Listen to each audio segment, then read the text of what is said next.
জয় হিন্দ প্রিয় বন্ধুরা। খুব গুরুত্বপূর্ণ বেশ কিছু বিষয় নিয়ে তোমাদের সাথে এই ভিডিওতে আলোচনা করব। এই ভিডিওটা বিশেষ করে তাদের জন্য প্রচণ্ড ইম্পর্টেন্ট হতে চলেছে যারা পিএসসি ক্লার্কশিপ এবং পিএসসি মিসলেনিয়াস 2024-এর পরীক্ষায় অ্যাপিয়ার করেছিলে এবং মেন্স পরীক্ষার জন্য প্রিপারেশন নিচ্ছ এবং মেন্সের জন্য ওয়েট করছো তাদের জন্য। আমরা প্রত্যেকেই জানি গত বছর 15ই সেপ্টেম্বর 2024 পিএসসি মিসলেনিয়াসের প্রিলিমস পরীক্ষা কন্ডাক্টেড হয়েছিল এবং প্রিলিমসের পরে সেপ্টেম্বরের পরে অক্টোবর, নভেম্বর, ডিসেম্বর, জানুয়ারি, ফেব্রুয়ারি, মার্চ, এপ্রিল প্রায় 7 মাস হয়ে গেল, এখনও কিন্তু প্রিলিমস পরীক্ষার রেজাল্ট আউট হয়নি। একই কথা যদি ক্লার্কশিপের ক্ষেত্রেও বলি, ক্লার্কশিপের পরীক্ষা হয়েছিল তোমার সম্ভবত 16 এবং 17 নভেম্বর এবং তারপর থেকে ডিসেম্বর, জানুয়ারি, ফেব্রুয়ারি, মার্চ, এপ্রিল প্রায় 5 মাস হয়ে গেল, ক্লার্কশিপ পরীক্ষারও কিন্তু প্রিলিমসের রেজাল্ট এখনও আউট হয়নি। পিএসসি মিসলেনিয়াসের কথা যদি বলি, মিসলেনিয়াসের ক্ষেত্রে বিষয়টা আরও ইম্পর্টেন্ট এই কারণে 7 মাস 8 মাস হয়ে যাওয়ার পরেও যে রেজাল্টটার প্রিলিমসের রেজাল্ট এখনও আউট হয়নি, সেটার মেন্সের পরীক্ষা শিডিউল হয়ে রয়েছে কবে? আগামী মাসে, অর্থাৎ 18ই মে 2025। এটা কবে থেকে জানা যাচ্ছে? এটা জানা যাচ্ছে পিএসসি জানুয়ারি মাসে তার 2025 সালের যে এক্সাম ক্যালেন্ডারগুলো প্রকাশ করেছিল, সেই এক্সাম ক্যালেন্ডার থেকে সেখানে কিন্তু পিএসসি পুরনো অর্থাৎ যে ক্লার্কশিপ এবং মিসলেনিয়াসের পরীক্ষাটা অনগোয়িং রয়েছে, যেগুলোর প্রিলিমস হয়ে গেছে, সেগুলোর মেন্স পরীক্ষার সাথে সাথে 2025 সালে যে ক্লার্কশিপ এবং মিসলেনিয়াস কন্ডাক্টেড হবে তারও কিন্তু সময়সূচি পিএসসি সেখানে দিয়ে দিয়েছিল। কিন্তু সমস্যা কোথায়? একটা পরীক্ষা তার যদি প্রিলিমসের রেজাল্ট আউট হয়, প্রিলিমসের রেজাল্ট আউট হওয়ার পরপরই সাথে সাথে তো তার মেন্স কন্ডাক্ট করানো যায় না, তাই না? সেখানে বেশ কিছু পদক্ষেপ রয়েছে। সেখানে ক্যান্ডিডেটদের প্রথমে মার্কস আসে, তাদের মেরিট লিস্ট আসে, সেই সমস্ত ক্যান্ডিডেটদের মানসিকভাবে প্রস্তুতিরও একটা ব্যাপার থাকে মেন্সের পরীক্ষার জন্য। দ্বিতীয় কথা, যে অথরিটি এক্সাম নিচ্ছে তাদের পক্ষ থেকেও তাদের এক্সাম ভেন্যু ঠিক করা, ক্যান্ডিডেটদের কোন কোন ডেটে পরীক্ষা হবে সেই ডেটগুলোকে পার্টিকুলার স্পষ্ট করে জানিয়ে দেওয়া, অ্যাডমিট কার্ড ইস্যু করা ইত্যাদি সমস্ত জিনিসগুলো দেখলে এই ঘটনাগুলো কখনোই একটা মাত্র মাসের মধ্যে কমপ্লিট করা সম্ভব হয় না।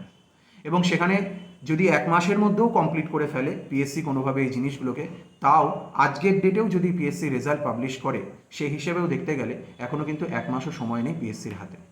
কারণ কি? কারণ 18ই মে 2025 এক্সাম শিডিউল হয়ে রয়েছে এবং আজকের ডেটেও যদি এক্সাম এই পিএসসি ক্লার্কশিপ পিএসসি মিসলেনিয়াসের 2024-এর রেজাল্ট প্রকাশিত হয়, তাহলে কিন্তু 1 মাসও সময় থাকছে না এই কাজগুলো করার জন্য। সুতরাং সেই হিসেবে দেখতে গেলে আমরা বলতে পারি যে পিএসসি মিসলেনিয়াস 2024-এর যে মেন্স পরীক্ষা, যেটা 18ই মে 2025 কন্ডাক্টেড হওয়ার কথা, সেটার কিন্তু সম্ভাবনা খুবই কম, বা নেই বললেই চলে 18ই মে পিএসসি মিসলেনিয়াস হওয়ার। এই জিনিসটাকে আরও নিশ্চিতভাবে কিভাবে বলতে পারছি, তোমরা প্রত্যেকেই জানো পিএসসির একজন প্রাক্তন আধিকারিক স্যার রয়েছেন। তিনি, সেই শ্রদ্ধেয় স্যার, তিনি ফেসবুক বা অন্যান্য সোশ্যাল মিডিয়াম সাইটে যখন তাকে বিভিন্ন বিষয় নিয়ে জিজ্ঞাসা করা হয়, তিনি বিভিন্ন সময় তার জানা থাকলে তিনি সেই তথ্যগুলো দিয়ে ছাত্রছাত্রীদের উপকার করে থাকেন। তার কাছ থেকে পাওয়া তথ্য অনুযায়ী আমি তোমাদের বিষয়টা জানাচ্ছি যে সেখানে তিনি যেটা জানিয়েছেন সেটা কিন্তু খুবই মারাত্মক একটা ব্যাপার। সেটা হচ্ছে যে মিসলেনিয়াসের তোমার এখনও খাতা দেখাই শেষ হয়নি। খাতা দেখা শেষ হলে তবে মিসলেনিয়াসের প্রিলিমসের রেজাল্ট আসবে এবং তারপর মিসলেনিয়াসের ফাইনালের কথা আসছে। আর যদি ক্লার্কশিপের কথায় আসি, ক্লার্কশিপের পরিস্থিতি তো আরও ভয়াবহ। কারণ হচ্ছে মিসলেনিয়াসের খাতা দেখা শেষ হওয়ার পরে তার তথ্য অনুযায়ী তারপর ক্লার্কশিপের খাতা দেখা শুরু হবে। এবং আমরা জানি ক্লার্কশিপের ক্ষেত্রে ক্যান্ডিডেটের সংখ্যাও কিন্তু বেশি, প্রচুর ছাত্রছাত্রী অ্যাপিয়ার করেছিল এবছর।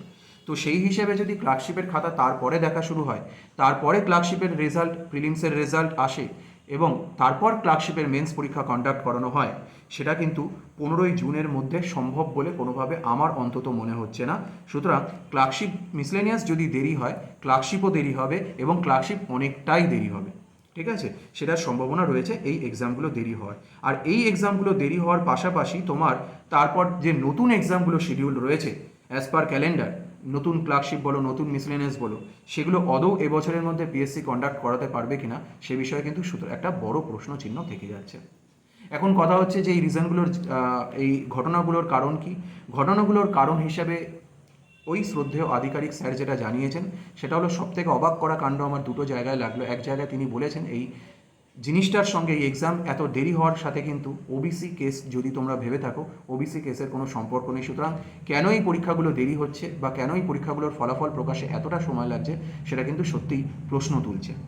আমরা যদি দেখি এর আগের ক্লার্কশিপের ক্ষেত্রে, এর আগের ক্লার্কশিপ 2020 সালে যখন ক্লার্কশিপ হয়েছিল, 19-এর নোটিফিকেশনের ক্লার্কশিপ, 2020 মানে যে বছর কোভিড তোমার এসেছিল, সেই বছরও 2020 জানুয়ারি মাসে তোমার ক্লার্কশিপের মেন্স পরীক্ষা হয়েছিল এবং কোভিডের পরপরই ওই মধ্যেই তোমার ক্লার্কশিপ প্রিলিমসের রেজাল্ট প্রকাশিত হয়েছিল এবং সেই বছরের শেষের দিকের মধ্যেই কিন্তু মেন্সও কন্ডাক্ট করানো হয়ে গেছিলো। যদিও মেন্সের রেজাল্ট প্রকাশ করতে অনেকটা দেরি হয়েছিল, তাহলেও মেন্স কিন্তু সে বছর ওই 2020 ডিসেম্বরের মধ্যে কন্ডাক্ট করানো হয়ে গেছিলো। কিন্তু এবারের ক্লার্কশিপ 2024-এর যে ক্লার্কশিপ রয়েছে সেটা এক বছরের মধ্যেও পিএসসি কন্ডাক্ট করাতে পারবে কিনা প্রিলিমস এবং মেন্স, সেটা নিয়ে কিন্তু যথেষ্ট সন্দেহ থেকে যাচ্ছে। সুতরাং এই পরীক্ষাগুলো পিছিয়ে যাওয়ার পসিবিলিটি বেশি এবং মিসলেনিয়াসের ক্ষেত্রে তো আমি বলবো তোমাদের, তোমরা যারা মিসলেনিয়াস মেন্সের প্রিপারেশন নিচ্ছ নিশ্চিত থাকতে পারো মিসলেনিয়াস মেন্স 18ই মে হচ্ছে না, আর একটু দেরি হবে। এটাতে যাদের প্রিপারেশান একটু মাঝামাঝি পর্যায়ে বা প্রিপারেশান দেরিতে শুরু করেছো তাদের ক্ষেত্রে একটু সুবিধা, তোমরা প্রিপারেশনের জন্য সময় পেয়ে গেলে। কিন্তু পাশাপাশি আমি এই জিনিসটাকে কখনোই সাপোর্ট করবো না যে এক্সামের ডেটগুলোকে এইভাবে তোমার পিছিয়ে দেওয়া এবং প্রিলিমসের রেজাল্ট প্রকাশ এতটা দেরিতে করা। কারণ প্রিলিমসের রেজাল্টের প্রিপারেশনের উপর নির্ভর করে অনেকের মেন্সের প্রিপারেশন, যারা বিশেষ করে মার্জিনাল ক্যান্ডিডেট তাদের ক্ষেত্রে নির্ভর করে এই প্রিলিমসের রেজাল্ট আসার পরে তারা নিশ্চিত হতে পারে, নিশ্চিত হওয়ার পরে কিন্তু অনেকে প্রিপারেশন শুরু করে, বিশেষ করে যাদের নাম্বার একটু কম থাকে। সুতরাং তারাও অনিশ্চয়তার মধ্যে থেকে কীভাবে প্রিপারেশনটাকে কন্টিনিউ করবে এটা পিএসসির ভাবা উচিত। হঠাৎ করে যদি এক্সামের প্রিলিমসের রেজাল্ট প্রকাশ করে কিছু দিনের মধ্যে তোমার মেন্সের এক্সামের ডেট দিয়ে দেওয়া হয়, সেটা কিন্তু সেই সমস্ত ক্যান্ডিডেটদের সাথে অন্যায় করা হবে। এর পাশাপাশি এই সমস্ত বিষয়গুলোকে অ্যাড্রেস করে আমি তোমাদের সকলকে, তোমাদের দাদা হিসাবে বলো, সহযোদ্ধা হিসাবে বলো, একটা অনুরোধ করব।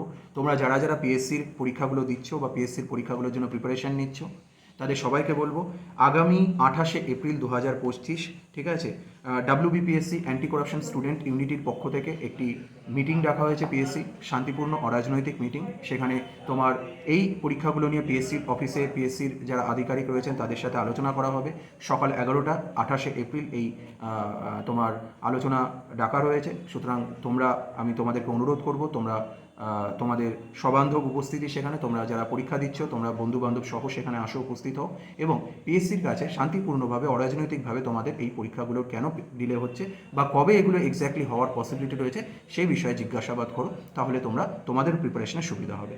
তো আজকের ভিডিওতে এই পর্যন্তই ছিল বিষয়গুলো তোমাদের সাথে। আর ভালো থেকো, তোমাদের প্রত্যেকে প্রিপারেশন নিতে থাকো, কন্টিনিউ করো। কেউ এই জিনিসগুলোকে নেগেটিভভাবে নিয়ে প্রিপারেশন বন্ধ করে দিও না, এটুকুই আমি তোমাদের কাছে অনুরোধ করব। Thank you.